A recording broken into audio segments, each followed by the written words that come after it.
Good morning. I'm going to show you how to make cinnamon rolls today because I feel like it's a pretty good one to have for Easter if you like to make an Easter breakfast, and we're kind of famous for them at Culinary, so you need to make them. You need to know how to make them. So this is the half recipe, so you're going to need to start out with 2.5 cups of flour in your mixing bowl. If you don't have a mixer like what we have in the kitchens at school, you can do this by hand. But if you have a mixer, it makes it really easy. So that's not all the flour that you're gonna need, but that's what you start out with, is 2.5 cups. So make sure you're following the directions and that you're not putting all of the flour that's in the recipe in at once. So if I were gonna do this recipe whole, it would make 18 cinnamon rolls. But like I said, I'm having it, so this will be 9. So 2.5 cups of flour, 3 1/4 teaspoons of yeast, which 3 teaspoons equals 1 tablespoon. So I'm just gonna save time, and I'm gonna do 1 tablespoon and then a 3/4 of a teaspoon. I'm sorry, did I say 3/4? 1/4 of a teaspoon. So 1 tablespoon, 1/4 of a teaspoon. Or you can measure 3 teaspoons and 1/4 of a teaspoon. Okay, and then in there, 2 tablespoons of regular granulated sugar and a teaspoon of salt.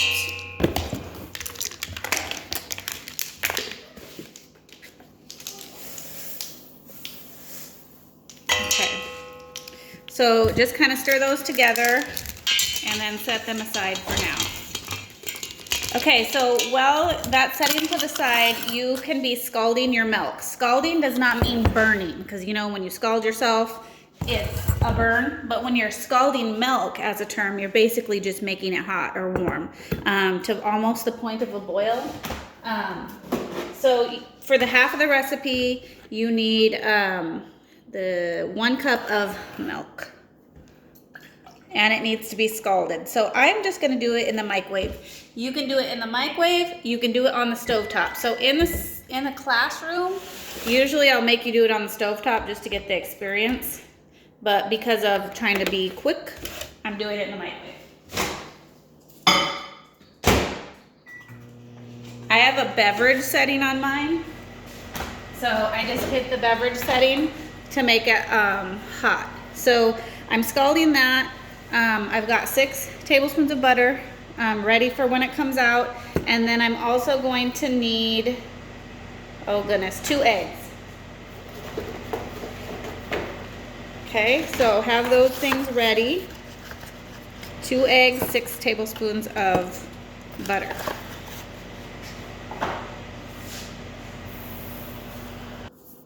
Okay, once you get the milk to a hot temperature, you're gonna put in the 6 tablespoons of butter. Okay, and you're gonna let that melt a little bit. So like if you're doing this on the stovetop, it might get really hot, and you don't want to put the eggs into that hot milk, because if you put the eggs into the hot liquid, it's going to scramble your eggs. So this is called tempering. So you put this butter in there, and then when it cools down enough, you're gonna put the eggs in as well. Okay, so I'm gonna go ahead and add my eggs to the flour. So I've got that 2.5 cups of flour, yeast, salt, sugar, all in there. So I'm gonna go ahead and add the eggs to that flour. 2 eggs. All right. And then as soon as this is ready, I'm gonna put this milk mixture in there. I'm gonna put this on my KitchenAid mixer with the dough hook. So if you have one, use the dough hook for this. You're going to mix it for about 5 minutes until it's incorporated. If you do not have a mixer, you're gonna knead it. So remember, when you're kneading, first you're gonna mix it together, get it started, and then you're gonna finish off with your palms until it makes a nice dough. So if you don't have the mixer, do it that way. You're not gonna wanna use a handheld mixer, like, you know, the kind that you put the beaters on. You're not gonna want that. You need a dough hook, or you need your hands.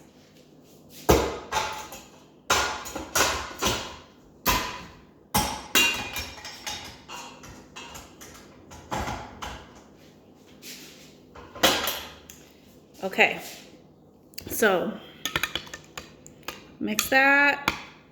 I think that's probably a good temperature that I can add it. So I've got the eggs, the flour, adding the milk, and then I'm gonna want to go to like a slow speed. So I've got it on the stir on my mixer. So now I'm gonna set the timer for 5 minutes, and I'm gonna let this go for 5 minutes. So I'll be right back. Okay guys, it's been going for about half the time now, so I'm going to add 1 to 2 cups more flour to that mix until that dough starts forming completely. So I'm going to start with the 1.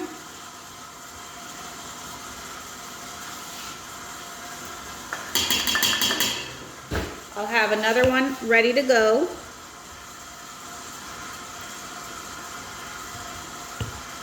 And I might not need it all. It kind of just depends on how the dough is feeling. So I'm going to show you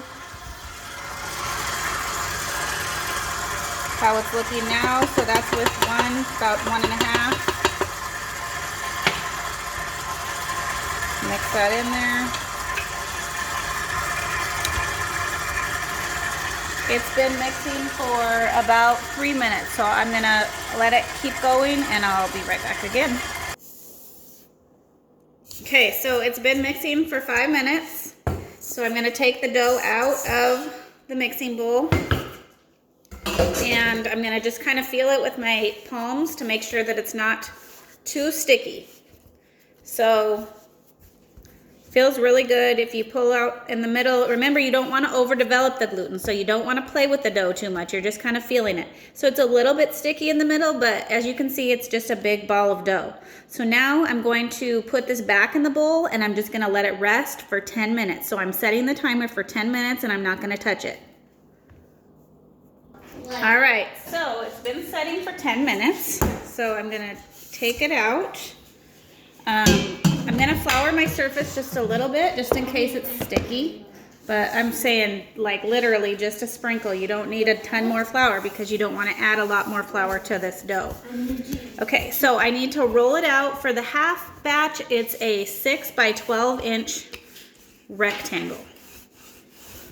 So the dough feels pretty good. So by the way, when I added the extra flour, so the recipe says 1 to 2 cups more flour after you add the egg and start mixing it to your dough. I added about 1.5 cups. So I didn't do the full 2 cups and the dough feels really good. And I didn't mix it any longer than 5 minutes. So I didn't overdevelop the gluten because you don't want it to do that because then you can't even roll it out. It will just like keep shrinking back into the size. So I can't really show you very well with my phone, but I don't know if you can tell. Actually, I'll just pick it up. It's not like I'm in school. I know you're not supposed to touch your phone when you're cooking, so forgive me, but this is kind of a new way of teaching, right? Okay, so there is the rectangle. So now I'm going to take my butter. Okay, it is 1/4 cup, 4 tablespoons. If it's hard, you might have to soften it a little bit. This is a little bit hard. I'm going to take it and I'm going to spread it all over the dough. Yeah, I think I am going to have to put that in the microwave just for a second.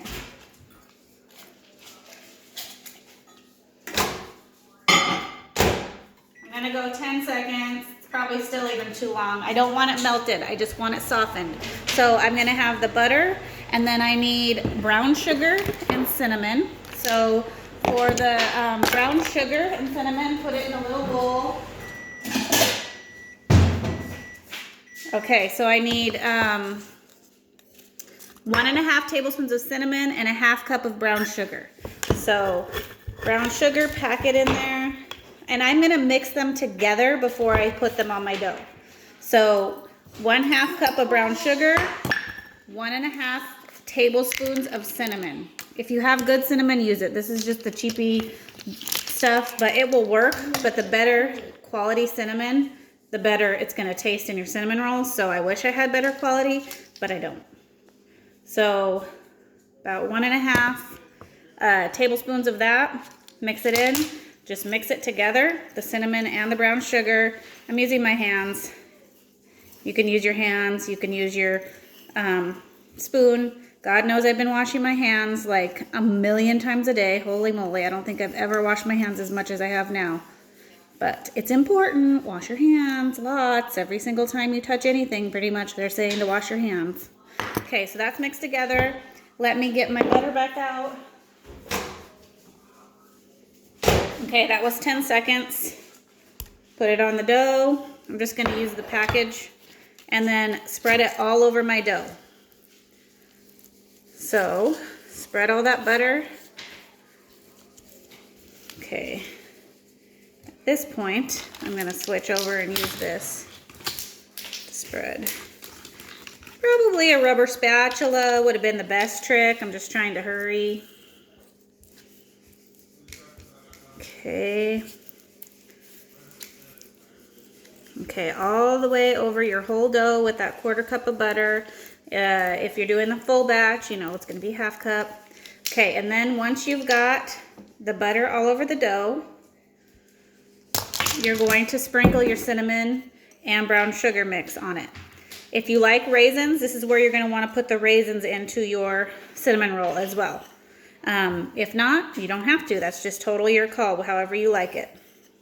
So a lot of people think, oh, miss, that's too much butter, or that's too much cinnamon and brown sugar. If you like the cinnamon rolls at Cinnabon, don't not put that much. You need that much. If you want it to be gooey and cinnamony like those, follow this recipe. Don't say, oh, that's too much and leave it off. Use it all. Seriously, this recipe is good. It's from one of my favorite people ever, Gigi. Aha, thank you. If you ever see this video, she gave it to me and they're fantastic. Okay, so once you have that on there, you're gonna roll up the cinnamon rolls. Okay. You want to roll them from the long side, the hot dog side. So you're gonna roll them this way, as tight as you can, keep them. So it's gonna look like a big, long roll when you're done. They don't look very big now, but once you cut them, you're gonna let them rise for 1/2 an hour. So, can you see that big, long roll? Okay, and then the trick to cutting them, my trick, is string or dental floss. If you use a knife, it's gonna squish the dough down. So cut it with this. So it just goes under the dough, and then you cross it like this, and it just cuts it. Okay, so I'm gonna try to go for 9 equal size rolls. So 1, 2, 3, 4, and then sometimes those ends I just kind of cut off because there's not a whole lot of cinnamon in there. See that extra dough at the end? Okay, and then do the other side, trying to keep them as equal as possible. It's actually, if you're not used to doing this, it's probably smart to kind of mark it before you cut them so you can make them the same size. When we do this as a fundraiser in class and we sell them, you know, they have to be exactly the same size, or else people are going to be upset if some get big rolls, some get small rolls. Ooh, I made them a little smaller than usual. So, and then you're going to put them into a pan. I'm going to use 2 just because they do expand a lot. You can spray them if you have a spray. If you don't, it's not a big deal. They don't stick too bad. But if you have it, go ahead and spray the pan. Place your cinnamon rolls. Oh, that's a big guy right there. That's the biggest one. Look at that. I didn't do a good job. That's why you measure it out before. Okay, put them in the pans. So the first pan's gonna be my big ones. Second pan's gonna be my small ones. My kids don't care though, they're just gonna eat them no matter what. They love these things. Okay, So once they're in there, oh geez, I'm sorry, I'm a dork. Oh my gosh, I don't know how to turn it. I was trying to turn it, but I'll just show you. So they're in the pans like that. Just let them sit now for a half hour. So set the timer for a half hour and leave them alone. Okay, it's been a half hour. They've gotten bigger, about doubled in size. So I'm going to put them in the oven for 15 to 20 minutes.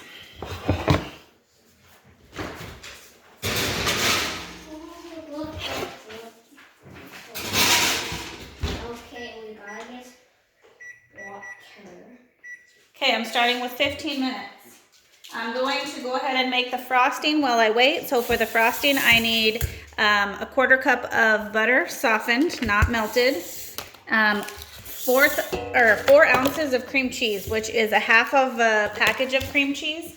And that should be softened as well. So I've had it out for a while now, so it's pretty softened. So that's half of the package.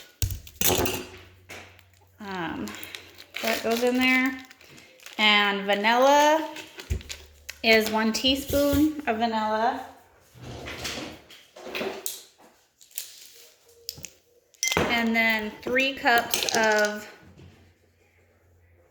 powdered sugar. So if you're doing this a full batch, it's like one of the small bags of powdered sugar. You'd use the whole thing if you're doing the full batch that makes like 18. So I need 3 cups though for the half. Powdered sugar, not granulated. Make sure you're using powdered. Okay, 1.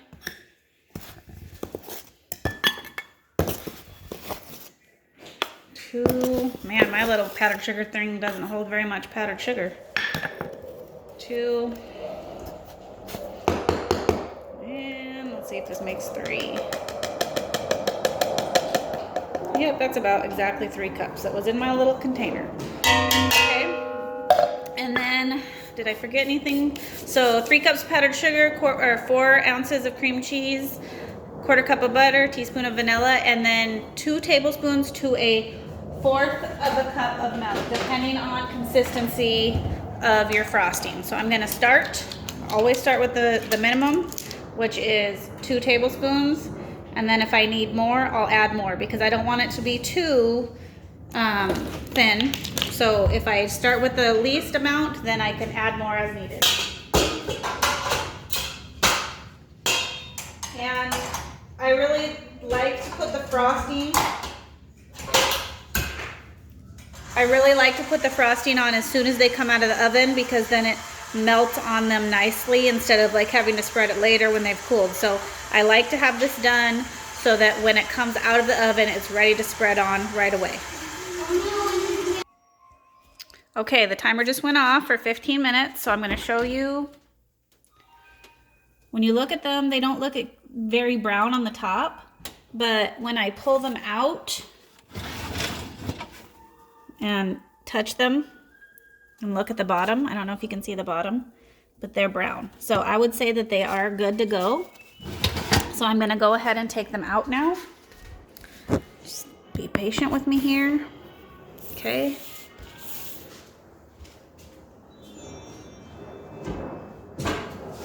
Putting something down on my counter so that I don't burn my counters. Okay, so looking at them again, yes, my fingers they're pretty brown on the bottom, not super brown on the top, but you don't want to overcook them either. So these ones are the giant ones, so I'm going to look at the bottom of those too. Be careful because you will burn yourself doing this if you're not. I'm just so used to hot things. I'm going to put those really big ones in for another minute.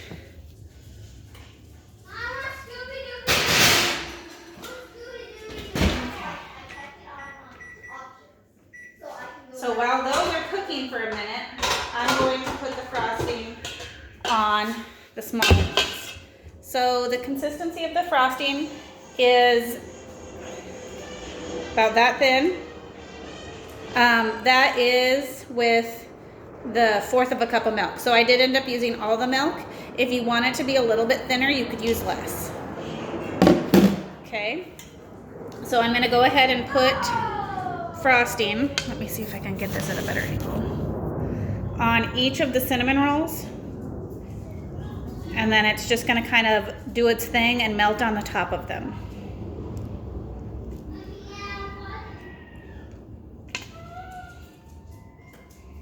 Okay. So you can spread it a little bit yourself if you want to, but because they're so hot, it kind of just naturally melts over them. My house smells so good right now. Okay, I'm gonna get the other ones out.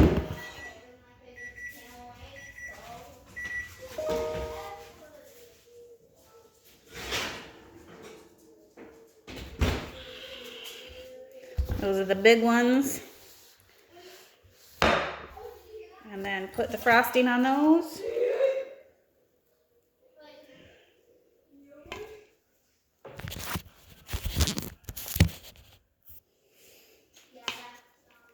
And that is Culinary's famous cinnamon rolls. So I challenge you all to make these for Easter. Send me a video of the completed project. Let me know how your family liked them. Challenge, okay? So everybody get that if you can. I know it's hard to find yeast right now, and it is hard to find flour right now. So I hope you can. I know the stores have been stocking as much as possible, so just try to see if you can get it. So I'm going to eat one now. Aren't they beautiful? Oh my gosh, they look so good. Have a good day, guys.